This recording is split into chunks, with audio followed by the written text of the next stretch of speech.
Boa noite a todos.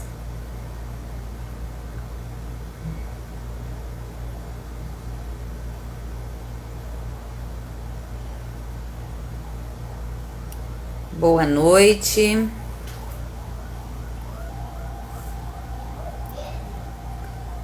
Fê, já vou te chamar. Boa noite, Altair, Fernanda, Josi.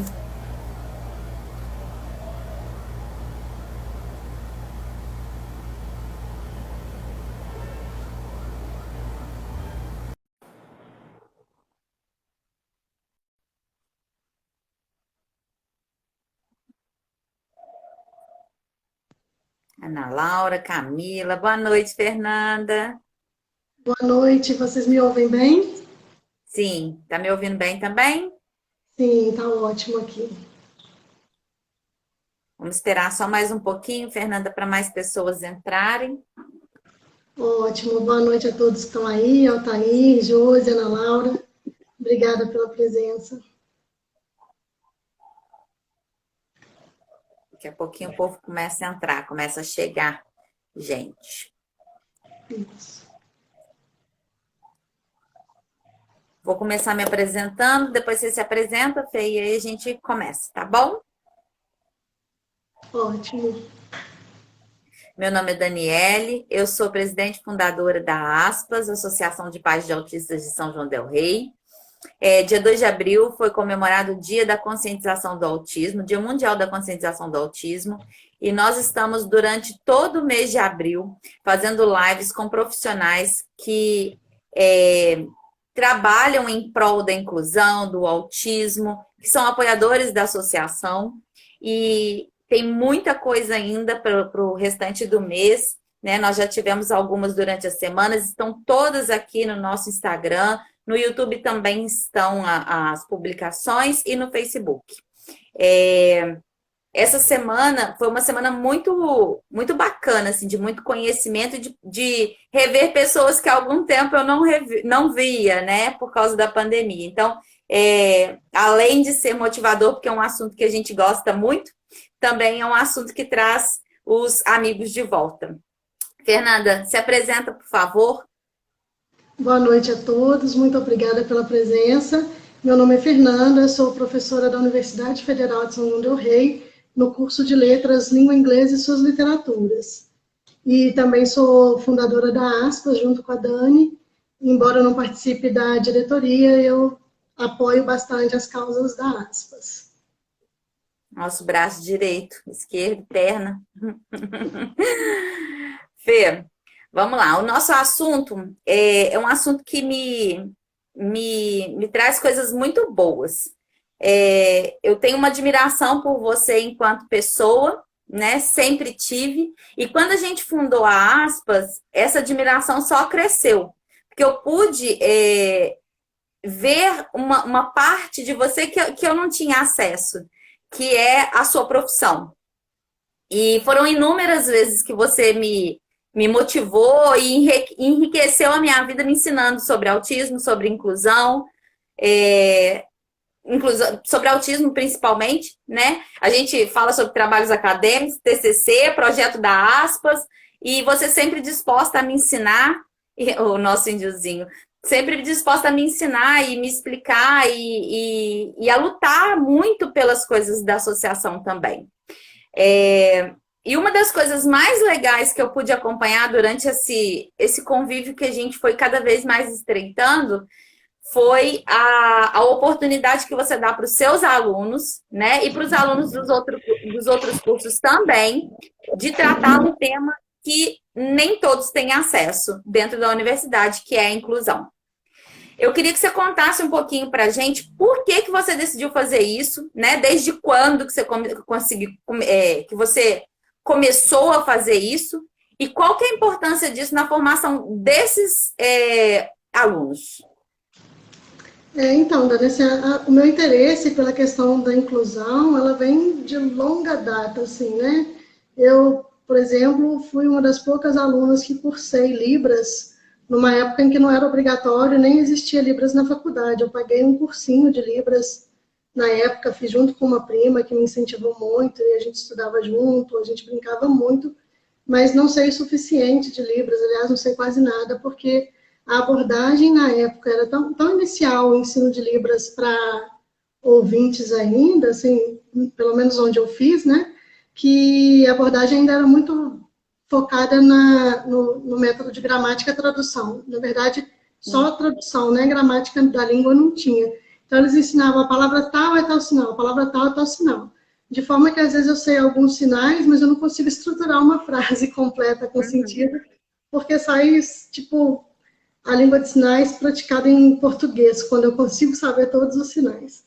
E daí eu comecei a estudar um pouquinho sobre surdez, continuei estudando sobre síndrome de Down, e estudando por conta própria. Nunca foi um estudo acadêmico, um estudo científico sobre essas coisas. Eu só queria mesmo conhecer melhor as características de aprendizagem.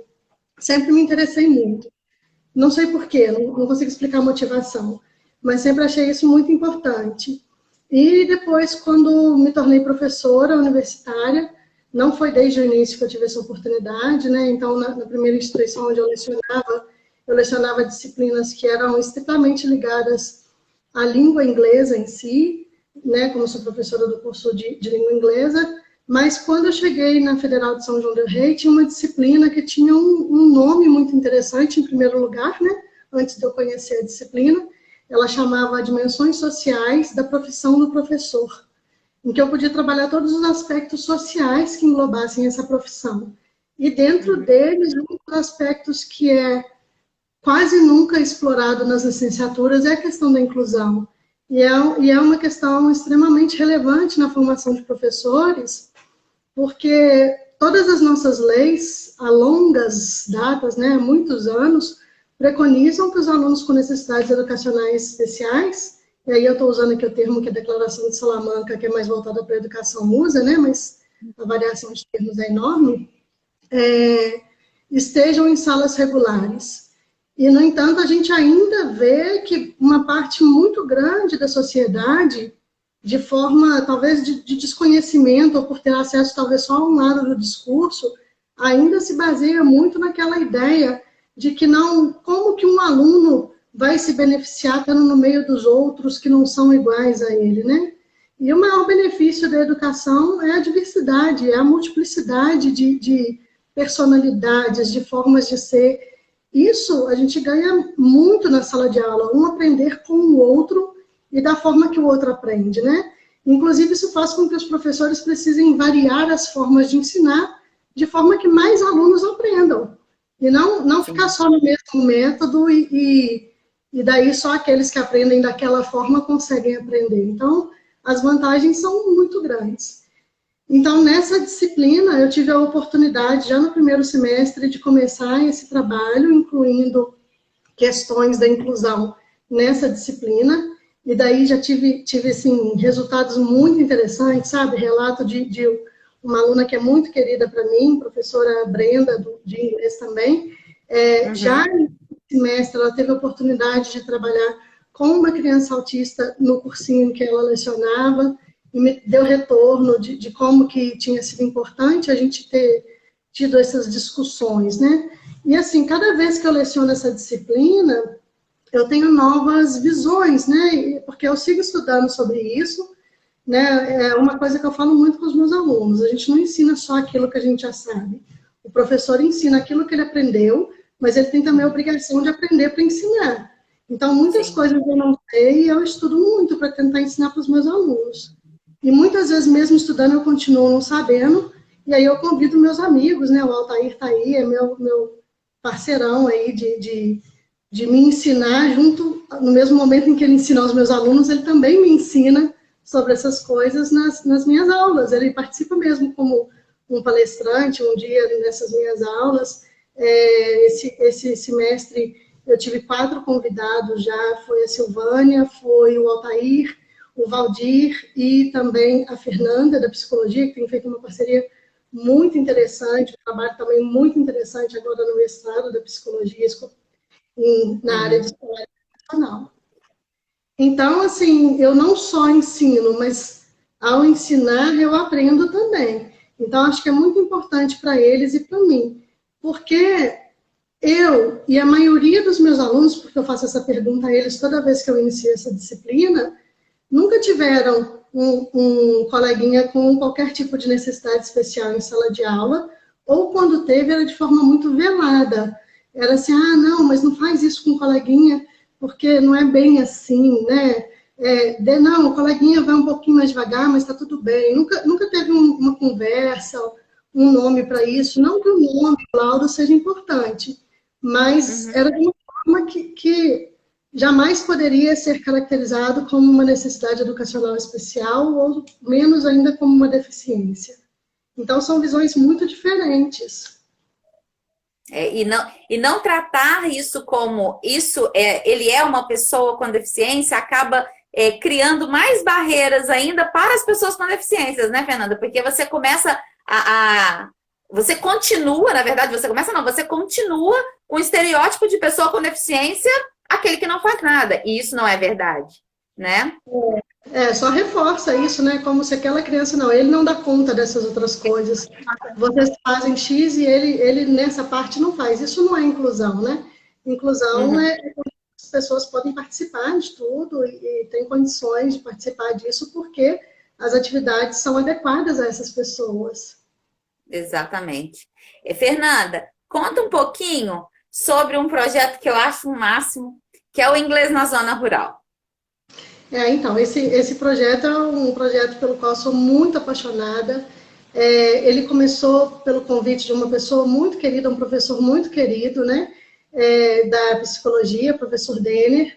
Ele tinha um, um programa de extensão chamado Psicoeducar, ele era coordenador desse programa, e nesse programa ele me convidou para atuar numa escola de área rural, que tinha passado por questões políticas bem sérias, assim, e perdeu um grande número de professores, perdeu o direito a ter os 2 turnos de aula, que eles tinham direito a esses 2 turnos, e com isso perdeu muitos alunos, né, porque era muito distante para os pais levarem as crianças, e isso impactou muito.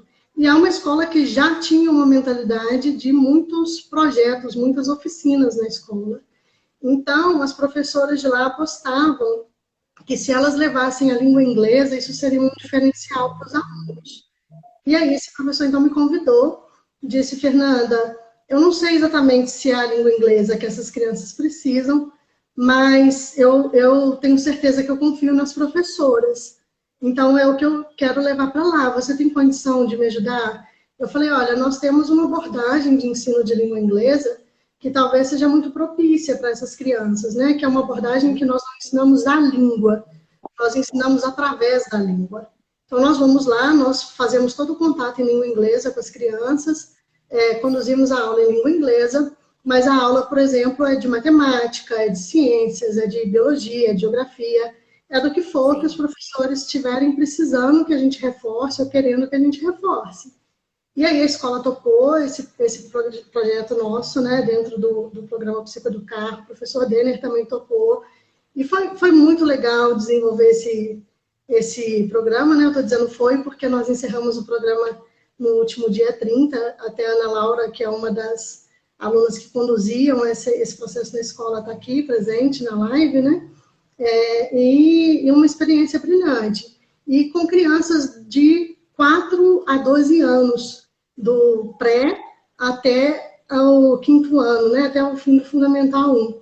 Então, foi um projeto Uhum. extremamente interessante, porque as crianças tiveram contato com a língua inglesa por 3 anos seguidos, né, a pandemia atrapalhou aí um pouco esse contato, esse último ano foi bem mais devagar o contato, eles tiveram problemas de acesso com tecnologia, né, a gente está falando de uma área rural, Sim. mas, assim, eu sou muito apaixonada por ele. E por ele já comprei muitas brigas de colegas universitários que, às vezes, falavam, ah, mas você vai ensinar inglês para criança da área rural, eles precisam muito mais de outras coisas, né? E não somos Uhum. nós, não temos que limitar o que essas crianças aprendem. Pelo contrário, nós temos que dar a elas oportunidade de aprendizagem, seja de inglês, de matemática, química, física, ou do que elas quiserem, né? O direito, o acesso à educação é de todos. Então, a gente não pode fazer essa restrição a essas crianças. E eu toquei nesse assunto exatamente por causa do autismo, né? A gente sabe, o João tem habilidades, o Pedro também tem habilidades e facilidades com, né, com línguas. O Pedro, até então, só o inglês, espero que ele continue só no inglês, senão eu estou perdida. Mas no inglês eu já estou. Mas eu queria que você falasse sobre isso. Assim, infelizmente, por causa da pandemia, nós não conseguimos desenvolver o projeto, né, do inglês para os autistas, assim, efetivamente com os meninos. Então, o que você planejava para esse projeto? Como que era a estrutura desse projeto para a gente conseguir atender fazer a inclusão acontecer dentro de uma sala de inglês? A gente pensou inicialmente, né, era um projeto piloto, então nós não podíamos fazer um projeto muito grande para que a gente desse conta, inclusive, de fazer as adequações que fossem necessárias ao longo do processo. Então, era um projeto que previa 3 turmas de língua inglesa por faixa etária, e cada turma com 9 alunos, e a nossa proposta é que talvez fossem em torno de 6 neurotípicos e 3 autistas por turma, independente de ser autista do nível que fosse, né? Que autista que quisesse participar, tivesse interesse. E para que a gente pudesse fazer o ensino de língua inglesa usando um pouco do CLIO, dessa abordagem que eu já mencionei, né? Que é uma abordagem que não é fixada na língua em si, mas no ensino de conteúdos junto a essa língua. Então, a ideia era que fosse útil para todo mundo, né? Porque a gente poderia fazer uma expansão de conteúdos, tanto para autistas quanto para neurotípicos, e de forma que pudesse trabalhar ali, pelo menos em trios. E como nós tínhamos 3 bolsistas, era possível que, enquanto um lecionasse, os outros 2 atuassem fazendo algum tipo de mediação, né, de apoio pedagógico que fosse necessário em sala de aula, e até sair com o autista se ele precisasse, se ele tivesse mais dificuldade de ficar no espaço da aula, que não necessariamente precisaria ser uma sala, né?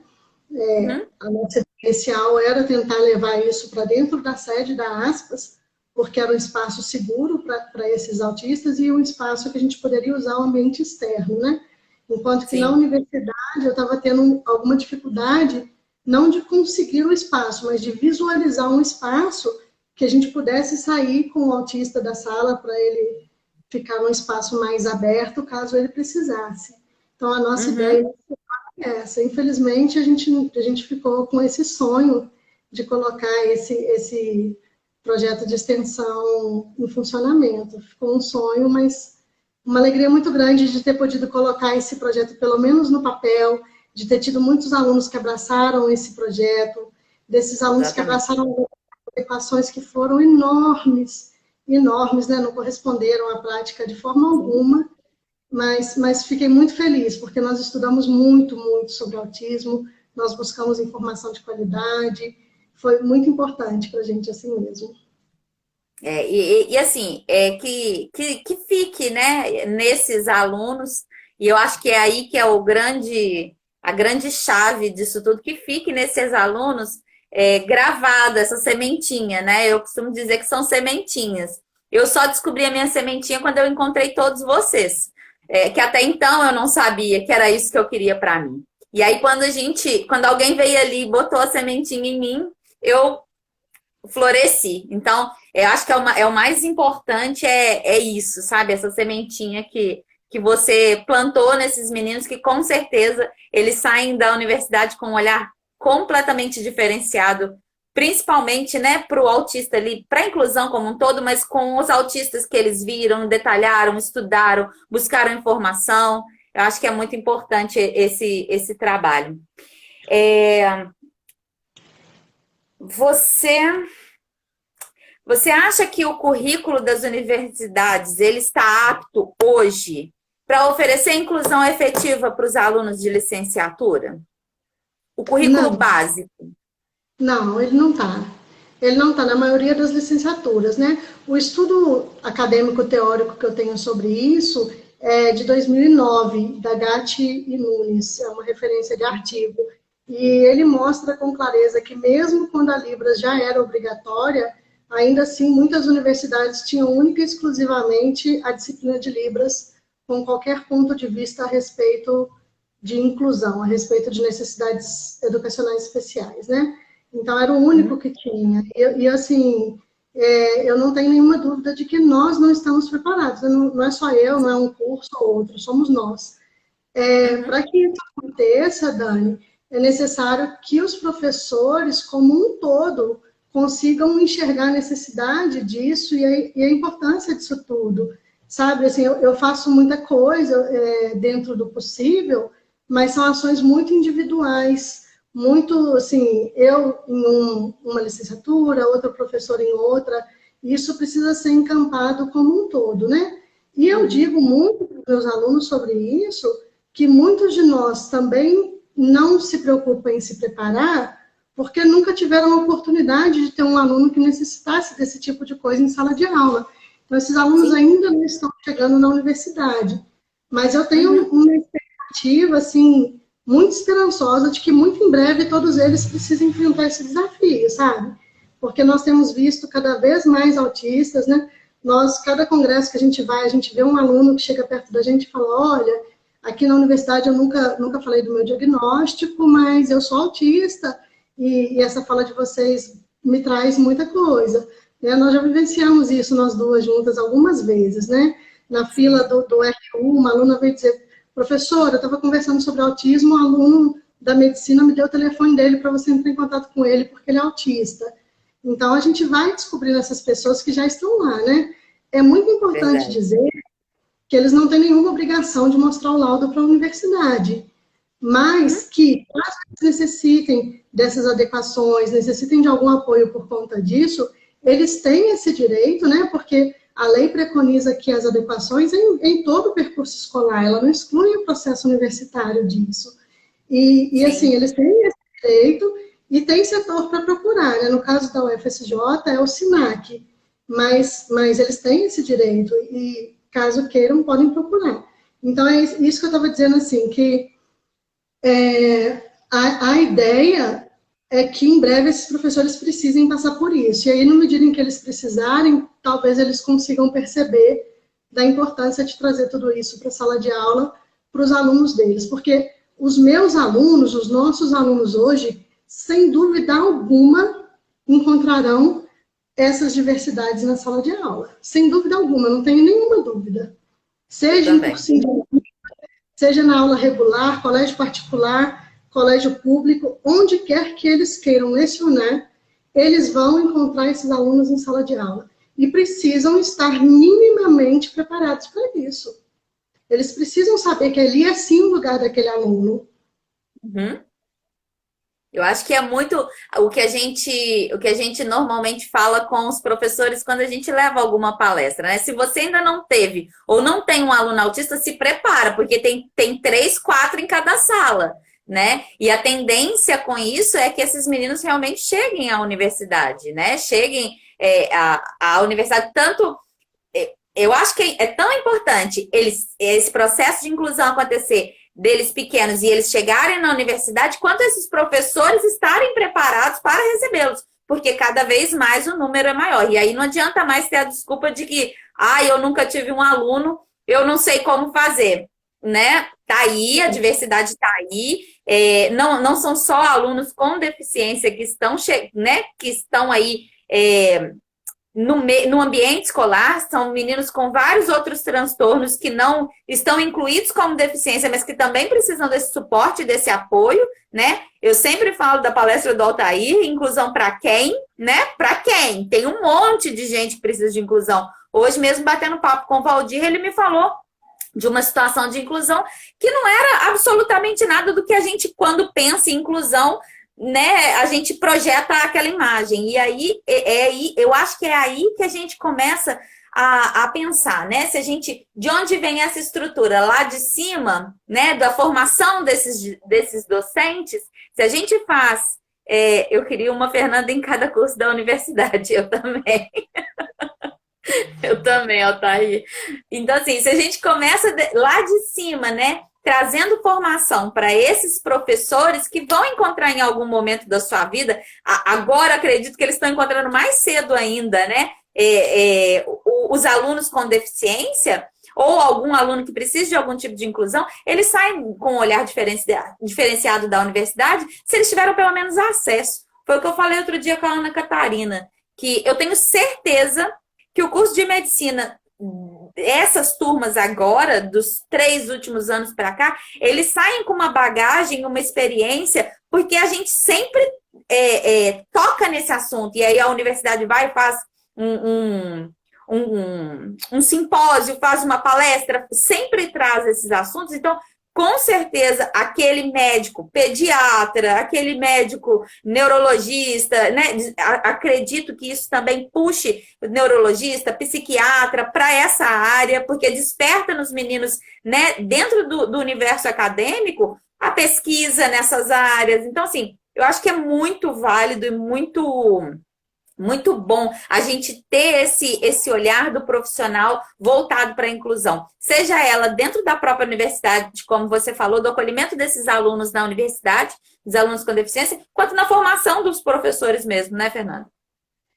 Agora, uma coisa importante, Dani, que eu preciso muito falar, né, é assim, Fernanda, você está falando que a gente precisa se preparar para a inclusão, a gente precisa estar preparado para a inclusão, que poucos professores estão preparados para isso, né? Assim, a gente precisa ser muito, muito honesto e muito direto. Se você falar assim, Fernanda, se eu tiver um aluno autista hoje, né? A gente está falando aqui de autismo, na sua sala de aula, você sabe o que fazer com ele?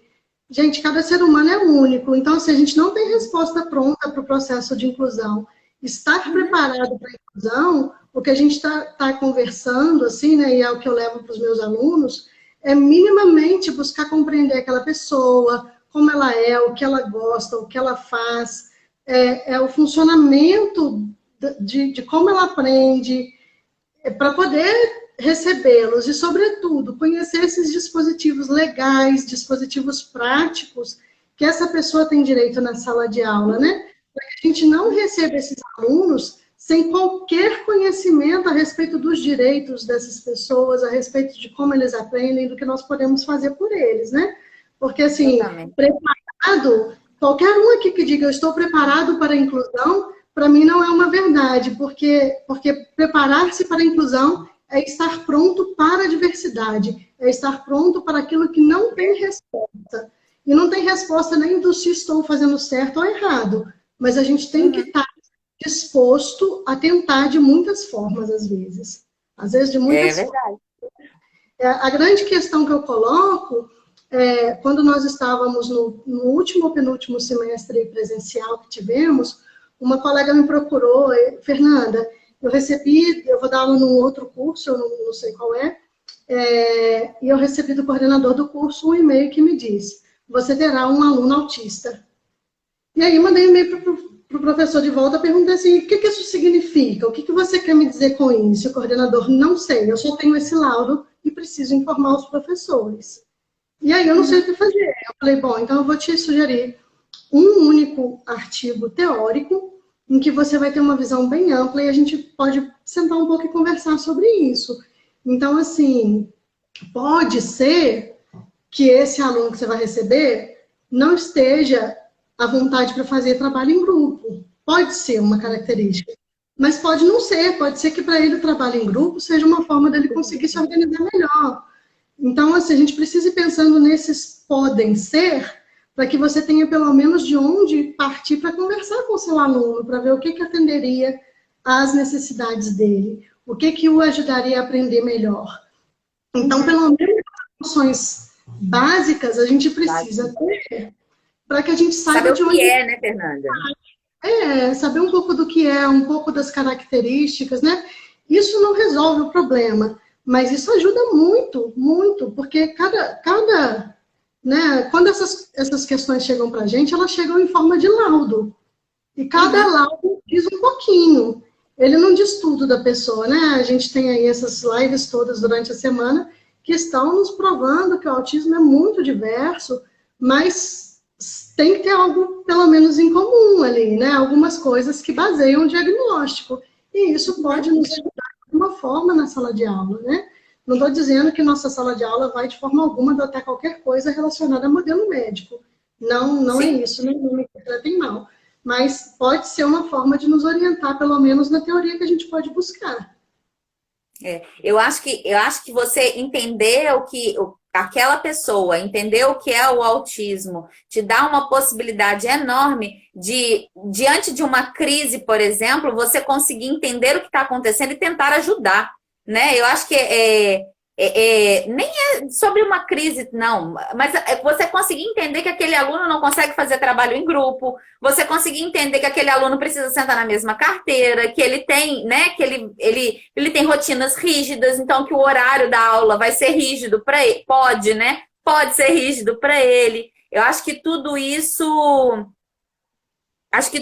ajuda muito e faz diferença realmente quando a gente sabe o que é, né? Acho que por isso que é tão importante a gente ter essas lives de conscientização para que as pessoas possam, né? E elas ficarem registradas, gravadas, mesmo que a pessoa não possa assistir no dia, mas que ela possa ter um pouquinho de conhecimento do que é isso, pelo menos para buscar, né? Para começar. E aí depois vai se aprofundando. Inclusive tem aqui a Ana Cláudia perguntando se você pode colocar a referência do artigo aqui, que você citou.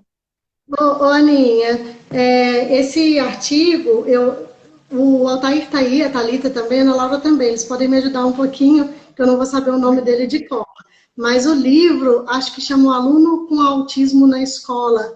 É o livro da Adriana Altair, que você sabe bem qual que é. E é o terceiro capítulo dele, isso eu lembro de cor. Mas, assim, eu vou postar a referência correta no site da Aspas, e aí fica disponível para todo mundo, porque é um artigo que eu acho que todo mundo deveria ter acesso.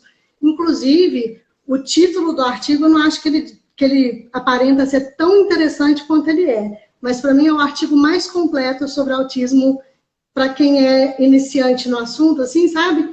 E até para quem não é, tem muita coisa muito interessante. Eu vou postar a referência certinha, porque aí fica gravado junto com a live e fica tudo É a hora que a tranquilo. gente, a hora que eu repostar, a hora que eu publicar a live, depois eu edito, Fernanda, e coloco aqui, que aí fica registrado em todos os canais o artigo.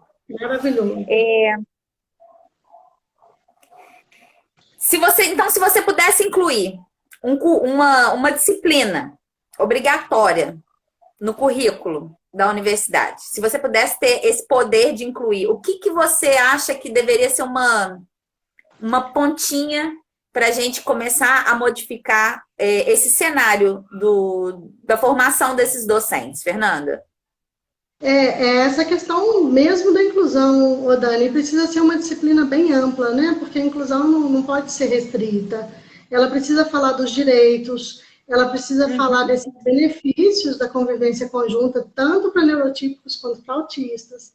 Ela precisa trazer um pouquinho dessas características das pessoas que passam por essas situações, sabe? A gente precisa ouvir as pessoas que estão nessa posição, a gente precisa ouvir os autistas, a gente precisa, né, obviamente, ouvir de um posicionamento crítico. Eu falo muito isso com os meus alunos, nós teremos palestras, teremos debates, mas o mais importante é que vocês tenham um posicionamento crítico diante de tudo que a gente escuta. A gente não precisa aceitar tudo, né? É isso, pronto, acabou, é uma verdade absoluta. Mas nós precisamos ter o nosso ponto de vista corroborado por pessoas que estão ali na prática, na lida da sala de aula, né? Ter depoimento de quem está no dia a dia lidando com isso, né?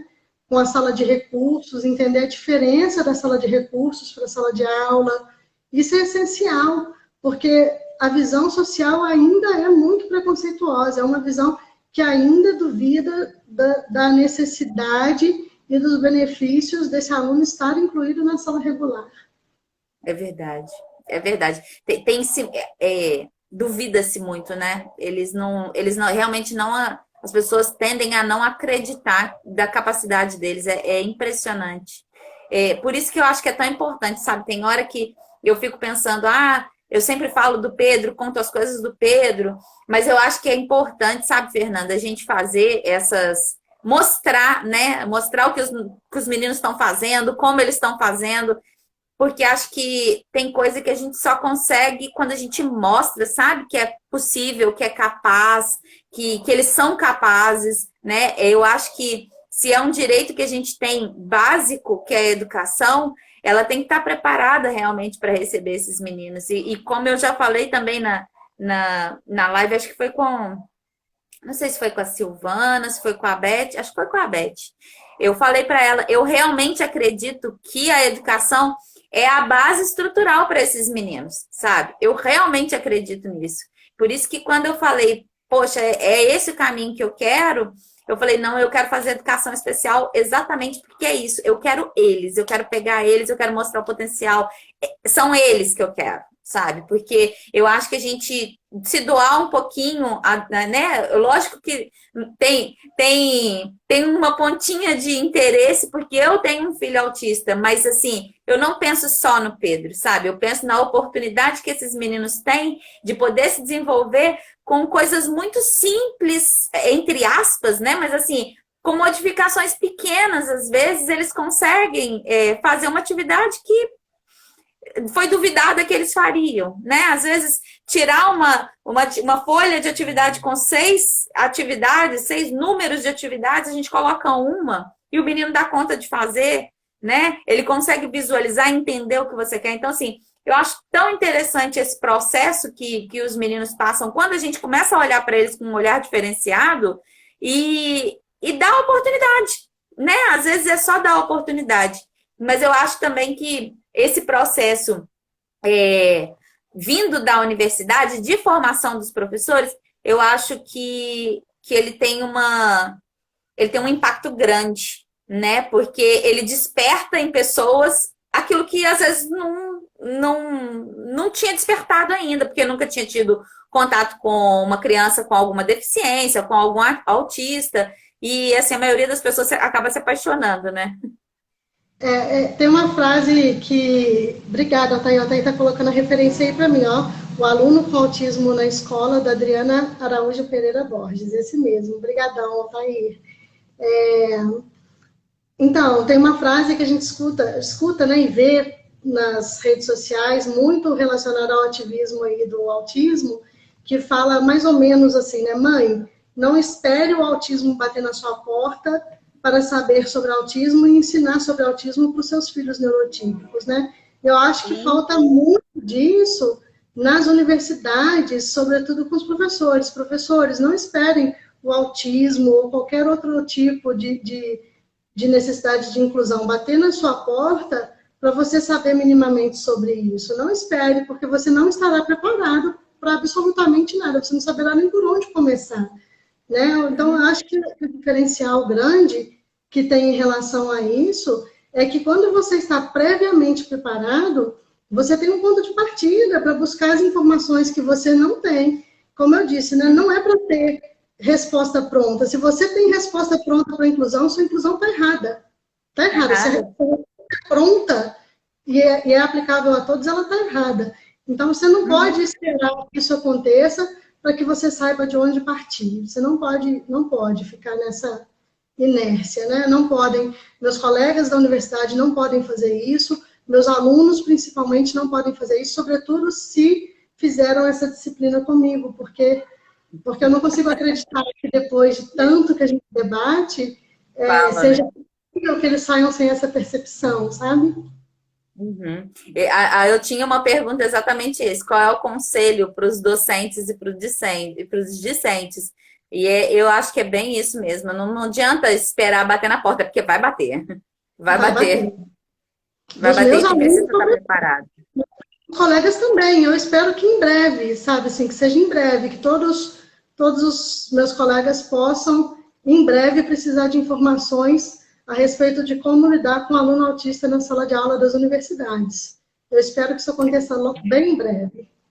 É verdade. Eu fico muito feliz, às vezes, no grupo de amigas que eu tenho, quando eu publico alguma coisa, e hoje tem umas aqui, eu publico alguma coisa lá sobre a associação, sobre as lives mesmo, e aí elas falam, nossa, que bom aprender, sabe? Porque, assim, são pessoas que viram o Pedro nascer, que viram o Pedro crescer, são profissionais, vão encontrar esses profissionais no mercado de trabalho. Então, assim, eu fico, esses meninos, né, vão encontrá-los no mercado de trabalho, não tem jeito.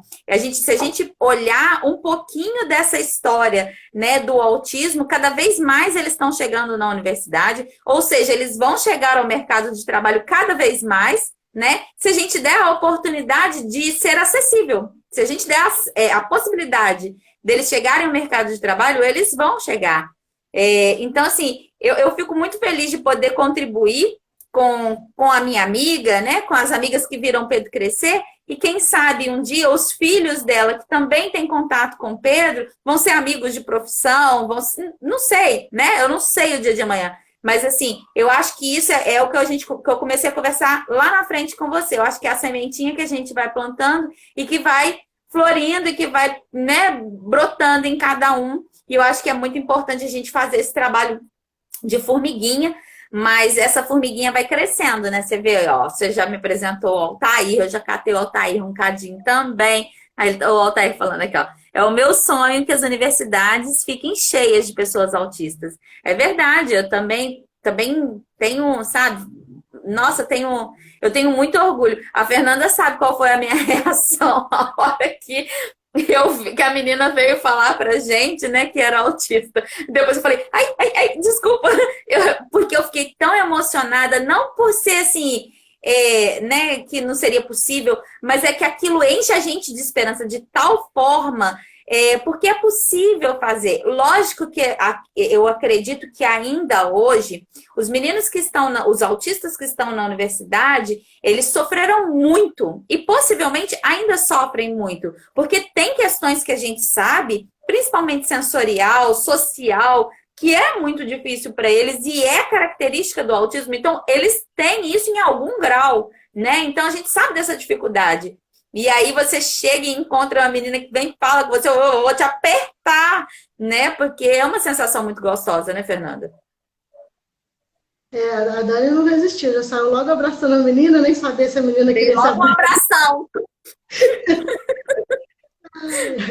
Dani, um comentário que você fez, assim, né, que a gente tende muito a falar, e eu converso muito sobre isso com os meus alunos, né, que é muito comum a gente falar, às vezes, pequenas adaptações são suficientes. É verdade, para muitos, às vezes, pequenas adaptações são suficientes né, funcionam muito bem, mas, para outros, são grandes adequações que precisam ser feitas, e eles têm o mesmo direito, né, então Sim. é importante a gente lembrar disso também, assim, pequenas ou grandes adequações, não importa. É papel do professor estar aberto para isso, né? Buscar caminhos para que se encontrem soluções pequenas ou grandes. Isso, aliás, Dani, a gente fala tanto de inclusão, né? Mas se a gente tem uma visão de educação plural mesmo, se a gente tem uma visão de que cada aluno aprende, né? É lógico que há estudos que comprovam certas questões relacionadas ao processo de aprendizagem. Isso nós não vamos negar nunca. Mas dizer que todo aluno aprende da mesma forma também já foi há muito tempo esse tipo de visão. Então, quando a gente fala de inclusão, nós não estamos falando nada mais que uma visão de educação plural. E ela é para todos, tem que ser para todos, senão não é plural, né? Exatamente. Senão não é plural. Eu acho que essa pandemia, ela veio assim dar um tapa na cara da gente, sabe? Porque acho que foi o momento que a gente mais percebeu que cada um aprende de um jeito. Então, eu posso ver o colorido, só um minutinho, Fê. O colorido da diversidade é a incorporação de diferentes pontos de vista e o desafio da diversidade é dar voz a todos os pontos de vista. Exatamente, André. Muito bem. Me perdi no que eu estava falando. Foi leis e Você me estava perdi. falando das questões da pandemia, né? Que elas Das trouxeram. questões da pandemia. Exatamente. Eu acho que foi assim a possibilidade que nós vimos assim bem claras de que cada um aprende de um jeito. E aí veio uma forma nova de ensinar, uma forma nova de aprender. Eu vejo aqui para Helena. Helena é completamente gente, ela gosta de estar no meio de todo mundo. Ela não está se adaptando a isso e eu estou tendo que criar estratégias para que o aprendizado dela tá indo, mas essa frieza de tela para ela não dá, sabe? Ela não consegue. E olha que é uma menina que mexe no celular, poderia ter muitas facilidades. Então, assim, eu acho que a pandemia mostrou muito pra gente que cada um, né, tomara que tenha ensinado que cada um aprende de uma forma, as dificuldades que o próprio professor teve para poder se adaptar a essas novas tecnologias, essa nova forma de aprender, cada um aprendendo de uma forma. Eu imagino o quanto tenha sido difícil no universo, né, também do professor, essas modificações, mas que dá a gente a oportunidade, às vezes, de se colocar no lugar do outro, né? Uma coisa que não é, que para o autista, por exemplo, é tão aversiva e agora a gente está vivendo coisas que são aversivas para a gente. Então, acho que dá a oportunidade de a gente parar e refletir um pouquinho a respeito de inclusão, a respeito de processos de aprendizagem, a respeito da diversidade que a gente é e da pluralidade da aprendizagem, como você disse, sabe, Fernanda? Que a gente possa sair dessa etapa mais um pouquinho diferente. Disso daí, Dani, é muito interessante também, que é outra questão que eu comento muito com os meus alunos, né? Que eu acho muito importante no processo de formação continuada do professor, né? Que já é um processo importante, mas eu acho muito importante quando a gente volta a ser aluno, ou quando a gente continua sendo aluno enquanto professor, porque é um pouco mais fácil a gente entender o outro lado, né? Então, por que eu digo isso? Porque ontem mesmo eu estava falando com os meus alunos que o fato de eu ser aluna do curso de psicologia me ajuda a ver como estão sendo as aulas online, como está sendo a demanda de tarefas, e isso faz com que eu compreenda melhor a posição que os meus alunos estão. Não estou dizendo com isso que os outros professores não são compreensíveis, né, com os alunos, que eles não querem entender os alunos, não é isso. Mas eu estou dizendo que eu vivo isso na prática como aluna também. E isso é muito importante, né? Quando o professor é também aluno, ele consegue ver os dois lados. E isso facilita um pouco o processo de diálogo dessas questões todas, sabe? De quantidade de trabalhos, de prova, de leitura, do que você vai dar na aula, de quanto tempo que sua aula vai durar, né? E depende também da disciplina, né? Eu estou dando essa disciplina de dimensões sociais, né? Ela mudou um pouquinho o nome, mas o teor continua o mesmo nesse semestre. E com essa turma especificamente, eu combinei com os alunos o seguinte: a nossa aula online vai ter a duração da nossa energia. Eu vou vendo a carinha de vocês na câmera e se nós estivermos cansados, eu ou vocês, nós vamos parar a aula, porque esse é o nosso limite. Né? Então, assim, em torno de 50 minutos, eu sei que nós damos conta. Mas pode ser que, às vezes, o debate esteja tão interessante que a gente vai fazer 1h30, 1h40. E teve dia que a gente fez 1h50 de aula. E com todo mundo participando, com todo mundo junto mesmo, né? Assim, não teve ninguém assim, não, aluno tal, a gente vê que está já muito cansado, já não está dando conta de acompanhar, né? Assim, é muito cansativo ficar na tela esse tempo todo. E essa disciplina é muito prazerosa. A gente discute muitas questões para além da inclusão, né? E é uma disciplina que eu amo de paixão, assim, uma disciplina que eu acho que devia ter em todo lugar, sabe?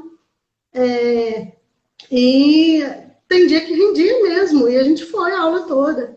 E às vezes não dava, 50 minutos estava suficiente, já chegamos no nosso limite do cansaço, e assim a gente fez. Outras disciplinas não, elas são às vezes mais estruturais, mais formais, precisam de outro andamento. Né? Mas essa foi assim que eu conduzi. E aí você vê claramente o tempo, por exemplo, que um autista consegue ficar dentro de sala de aula e respeitar esse espaço, né, Fernanda? Nossa, Dani, eu fico pensando, sabe, nesses meninos que estão aí, às vezes, 3, 4 horas seguidas de aula, eu fico, meu pai do céu, eu não sei se eu ia dar conta disso, não, sabe, de ficar assim tão seguido e precisando prestar atenção e tendo que demonstrar nota depois e faz dever de casa, eu acho bem pesado em alguns casos. A Ju está falando que ela queria fazer sua disciplina. Eu também. Eu também. Vamos lá, gente. Tem como fazer, ué. Bom, agora não vai ter mais, provavelmente, porque muito provavelmente no próximo semestre eu já não estarei mais na UFSJ. Eu tô em a gente vai ter que fazer faculdade em outro lugar, Josi. Mas é muito rico, assim, de verdade. Para gente que gosta, né? Para gente que despertou de alguma forma. Josi também já estudava educação inclusiva, né, há muito tempo. Então a gente vê assim o quanto é importante a gente fazer um pouquinho, que a gente possa, né, Fernanda? Acho que a mensagem que mais me toca agora é isso, que a gente possa plantar, né, fazer as nossas mudinhas e ir multiplicando esses conhecimentos, dando potencial a essas pessoas para que elas descubram, né, que esse processo é, é, pode ser da própria pessoa, como eu me apaixonei, né, pela educação inclusiva, mas que, além disso, ela é um direito das pessoas, né? Então, que as pessoas tenham essa consciência, eu acho que é isso, tenham essa consciência de que é possível a gente fazer um ambiente, uma formação de professor diferente, fazer um ambiente universitário diferente, na possibilidade de receber esses meninos melhor. Então, Dani, assim, eu falei, né, que vocês podem fazer disciplina, e eu estou falando de forma séria mesmo. Existe um processo de que pessoas que já têm uma graduação podem se matricular nas disciplinas da universidade como... Eu esqueci o nome correto da disciplina. Tem um nome, eu não tenho certeza se na UFSJ adota ouvinte. Você paga uma taxa que eu acho que é de R$ 15 de inscrição e pode fazer até 3 disciplinas por semestre por 3 semestres. Então, assim, eu não vou permanecer na universidade, mas essa disciplina é uma disciplina do currículo do curso de Letras Língua Inglesa e Suas Literaturas. Então, a disciplina permanece. Vai continuar. A disciplina continua. Então, assim, alguém vai assumir ela aí, com certeza vai dar continuidade a esse trabalho. Então, é possível sim, tá, gente? Tanto, isso não se aplica só a letras, não. Se aplica a qualquer disciplina da universidade que não tenha pré-requisito. É possível fazer essa inscrição. Né? O máximo de 9 disciplinas total, sendo 3 por cada semestre. A gente fica muito triste de te perder aqui, mas a gente fica muito feliz por saber que você vai levar com você toda essa bagagem e esse olhar diferenciado para a pessoa. Eu acho que não tem nem outro termo depois de pessoa, sabe? Para mim, é um prazer enorme, um orgulho imenso ter você perto da gente, porque você tem muito a acrescentar na gente enquanto pessoa, mesmo, de verdade. Então, Fernanda, obrigada. Quer deixar uma mensagem, seus contatos, mandar um abraço? Eu agradeço a presença de todo mundo aí, né? Eu vou mandar a referência do artigo também, do correto, né? Do artigo mesmo, não só do livro, que o Thaís já postou aí pra gente, que é um livro que vale a pena também conhecer o livro como um todo. E meu e-mail, se alguém quiser, fernandahdias@hotmail.com. Pode entrar em contato comigo, se tiver alguma dúvida que eu possa ajudar, que eu possa responder, né? E se eu não souber, a gente procura junto o que for possível. E é isso mesmo, assim, dizer que eu ganhei muito nessa possibilidade de trabalhar nessa disciplina aí na UFSJ, e foi ela que me abriu um espaço tão grande para todo esse processo.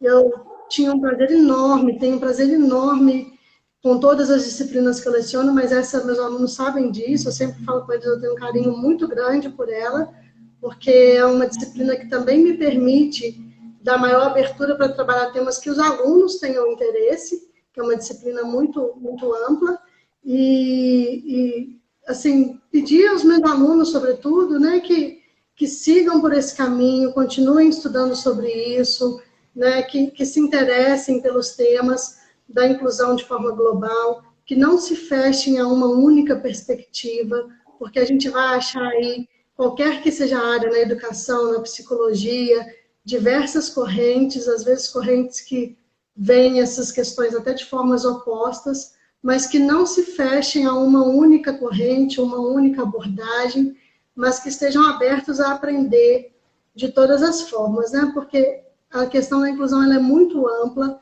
ela envolve família, envolve escola, envolve os terapeutas. Então, muitas vezes a escola tem um tipo de abordagem, mas a família decide por outro tipo de abordagem terapêutica, e isso é bastante complexo. Então, quando a gente se fecha, é muito difícil que a inclusão aconteça de fato. Para que a inclusão aconteça, é muito necessário conhecimento e é muito necessária abertura, porque assim, uma coisa só não resolve. É verdade, Fernanda. Que mensagem linda. É verdade, muito verdade. A gente, quando vive isso na pele, sabe que se não tiver abertura e se não tiver conhecimento, muito pouco consegue se fazer, né? Fernanda, obrigada. Obrigada por mais uma vez é, estar disponível para trocar ideia, para ensinar, para explicar, para conversar, né? Você é uma amiga muito querida, que eu tenho muito orgulho de ter perto de mim. Obrigada por tudo que você sempre me ensina e que bom saber que você, sabe, faz esse trabalho não só com seus amigos, mas com seus alunos. Vai ficar gravada, Raquel, a live, tá? Daqui a pouquinho ela tá aí para você assistir. Mas muito obrigada, Fernanda, pelo seu trabalho. Eu acho que cada um de nós tem uma missão e você cumpre a sua com muita riqueza. E eu fico muito feliz de ter você bem pertinho da gente, tá? Obrigada pela oportunidade de te ouvir de novo. Eu que agradeço, Dani. Obrigada a todos pela presença mais uma vez. Obrigada, pessoal. Boa noite e até segunda-feira com o Altair. Beijo para vocês. Beijo, Fê. Obrigada. Boa noite. Boa noite.